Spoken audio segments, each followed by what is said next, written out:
Allie Bradley joins me now. Allie, good morning to you. This was Trump's first on-camera interview following that filing. How is he handling these accusations?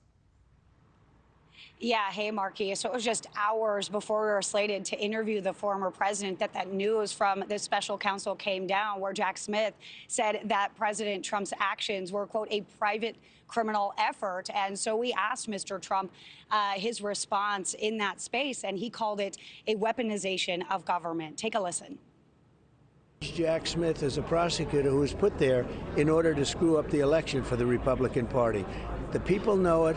I know it, everybody knows it, and it's not going to happen. He is a person who is trying, and he works for Kamala and he works for Joe. This was a weaponization of government, and that's why it was released 30 days before the election. And it's nothing new in there, by the way, nothing new. They rigged the election. I didn't rig the election. They rigged the election. Now, Markie, consistent with the former president's messaging, he continued to blame the left when it comes to what he calls a stolen election. And he said the timing of this release was all meant to hurt the American people in this upcoming election, Markie. Allie, just an amazing interview. You also used this moment, I know, to talk about immigration, the southern border, which you cover every single day for us here at NewsNation. And it's one of the most important topics for voters this year. Did he propose any new approaches if he wins back the White House in your conversation? Yeah, the border, a major sticking point for the Trump campaign. That is something that they've leaned heavily on between him and J.D. Vance. They've been to the border 3-4 times now in the last couple of months. So when I asked him about how to protect the law enforcement on the front lines, what that looked like, he said that we need to lean heavily on local law enforcement when it comes to removing some of these kind of, quote, bad actors. Take a listen to what he had to say there. The local police and the local officers and all local law enforcement in their community, they know everybody. They know the good ones, the bad ones, they know everything about them, and they're going to get them and they're going to get them out. Now, the controversy over what is going on with the migrants from Haiti in Springfield, Ohio, that was brought up once again in the vice presidential debate between J.D. Vance and Tim Walz. Now, that sentiment kind of echoed with the former president last night when we asked him the status of these migrants in Springfield, Ohio, what he thought about them if they were here legally or illegally, and what he would do moving forward. Take a listen to that part of the conversation. They are, in my opinion, it's not legal. It's not legal for anybody to do. It's not even on a human basis. It's not acceptable to the people that are there, and certainly to the people that are in Springfield. Springfield is such a beautiful place. Have you seen what's happened to it? It's been overrun. You can't do that to people. They have to be removed. So you would revoke the temporary protected status? Absolutely. I'd revoke it, and I'd bring them back to their country. What if they won't receive them like they're not? Well, they're going to receive them. They'll receive them.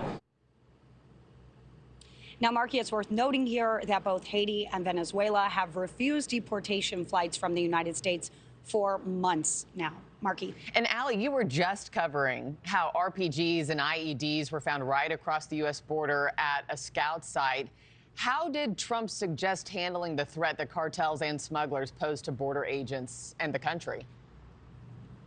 Yeah, of course, we know the former president is a big advocate for law enforcement. So he said that he's concerned for law enforcement along the southern border that continue to fight this fight. And he said that at this point, Markie, they need a military operation. Take a listen. We need a military operation. What's happening, what you're just telling me, we need a military operation. These people have become military. They're very rich. They have a lot of money. They're among the richest people probably in the world. They're very rich and they're very evil. Now, one of the last things that we touched on with the former president was this weekend he's actually headed back to Butler, Pennsylvania. Of course, nearly 3 months ago, a gunman tried to assassinate the former president. So we asked him about his feelings, what kind of emotions that might bring up heading back into the weekend. And he says he has unfinished business there.